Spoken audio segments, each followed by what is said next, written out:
అందరికీ నమస్కారం అండి.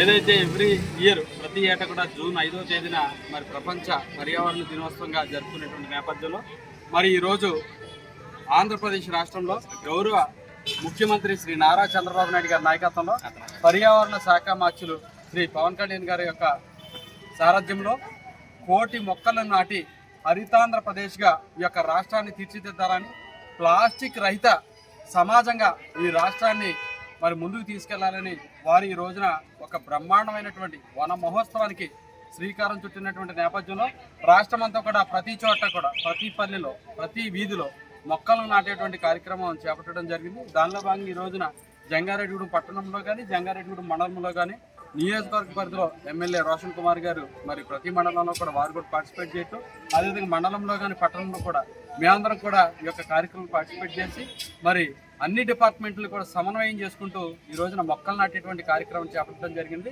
మరి మొక్కల యొక్క విలువ మనందరికీ కూడా తెలుసు. ఇప్పుడు ఉన్నటువంటి టొబాకో వల్ల అడవులన్నీ కూడా కొట్టివేయటం, మొక్కలన్నీ కూడా నరికివేస్తున్నటువంటి నేపథ్యంలో మొక్కలు అనేది ఉంటే కనుక మనకి ఆక్సిజన్ అందడంతో పాటుగా ఏదైతే బయోడైవర్సిటీ ఉందో ప్రపంచం అంతా కూడా సమతుల్యంతో కాలుష్యరహితమైనటువంటి సమాజాన్ని భవిష్యత్తుకు అందించడానికి మనం అంతా కూడా ముందుకి తీసుకెళ్ళడానికి అవకాశం ఉంటుంది. గతంలో మరి ముఖ్యమంత్రి గారు గాల్లో తిరిగినా కూడా కింద చెట్లు కొట్టేసినటువంటి పరిస్థితుల నేపథ్యంలో ఒక మొక్క పెరగాలంటే మరి 10 ఏళ్ళు 20 ఏళ్ళు మరి 50 ఏళ్ళు 100 ఏళ్ళు మొక్క జీవితకాలం ఉంటుంది.